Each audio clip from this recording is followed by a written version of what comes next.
Si që kanë treguar në këto ditë, jemi diku tek 6.000-7.000 firmat mbledhura deri më tashmë dhe mbeten edhe pak muaj për të mbledhur. Ka nisur vetëm në Korçë, grupi iniciator është nga Korça, janë aty një grup Ardit Konomi, Evisi, janë një grup qytetarësh korçar, të jashtëzakonshëm, të cilët u vënë kontakt edhe me ne dhe ne me shumë kënaqësi dhe shumë dëshirë dhe me shumë detyrë patriotike, do i mbështesim duke koordinuar dhe lehtësuar procesin e Tiranës, ndërkohë do t'jemi në Shkodër, do t'jemi në Durrës, do t'jemi në Vlorë, në kanalin e komunikimit Nisma për fëmijët në Facebook. Gjithmonë më vjen, do me thënë shkak, janë me 10 politikanë që paguen me parat e shqiptarve, se nuk janë vetëm ata 120 që janë në parlament, po janë dhe këshilltarët e tyre, kanë zyra, kanë makina, kanë andekte, janë me 10 njerëz që paguen. Ure, si su shkon në mendje këtyre njerë që janë në shtet? Me dhësi nuk u ka vajtë në mendje këtyre që e kanë për detyrë. Me siguracionin privat ata prandaj. Për vete e kanë Terezia. Ishte jashtëzakonshme, kur ne u përfshim në këtë, kishim raste familjare. Dhe unë mendoja që këto ishin raste të familjeve që u binte halli. Kur kemi dalë në rrugë që të marrin firmat, aty kemi kuptuar që nuk është vetëm çështje familjare ose individuale, por është çështje shoqërore. Kushdo ka pasur një histori të tillë të familjeve të cilat arratisen dhe shteti ose le të themi nuk i është gjendur ose janë ndjerë të braktisur. Të gjithë ata zyrtarë që ju thatë me të drejtë, sigurisht ne jetojmë në një vend ku sistemi, kemi folur edhe herë tjetër për sistemin e shëndetësisë, shpeshherë është histori korrupsioni, por me angazhimin qytetar, le të kemi mundësi ta zhbëjmë. Të gjithë ata që kanë në agjendë tjetër për të pasuruar shpejt apo për të gëzuar kolltuqet, le t'i bëjnë të ndjehen të parehatshëm duke i ushtruar presion në këtë formë. Okej. Unë falenderoj shumë me akuzën, me këtë akuzë.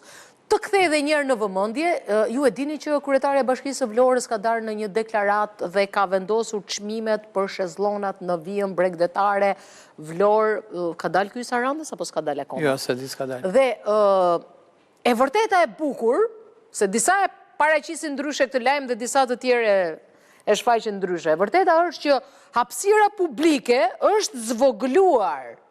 Dhe këtë nuk e thot njëri, thot është akoma hapësira publike, por do të vendosen dhe çadra me shezllongët nga bashkia dhe qiraja për të gjithë do të jetë jo më e lartë se 7.000 lekë të vjetra.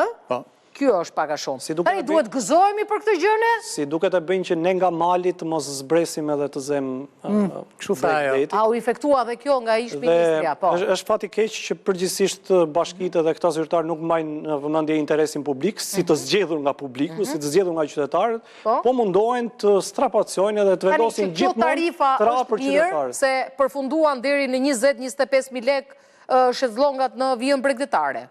Që kjo është e mirë, se të paktën nuk qohet më shumë se 7.000 lekë. Por që ti të zvoglosh vijën bregdetare, ku qytetarët të kenë mundësi të vendosin çadrat, ore nuk dua fare të shtrihem nga shezllongët. Bires as nuk dua të shtrihem, dua të rinë këmbë. Të nderuar moderator, ne e shëtisim Evropën edhe e shëtisim vendet e rajonit dhe e kuptojmë që atje ka më shumë publike se sa private. Barcelona, për shembull, është tërësisht publike. Që e dashur kryetare, me gjithë respektin që kemi për ty, ja ke fut kot. Ja ka fut kot VKM-ja, se ajo në zbatim të VKM-s është. Nese, nuk e bërë ndonjë gjë, domethënë. Është në zbatim të VKM-s. Përsërit edhe njëherë akuzën në përfundim, të lutem. S'kemi kohë, me një fjali.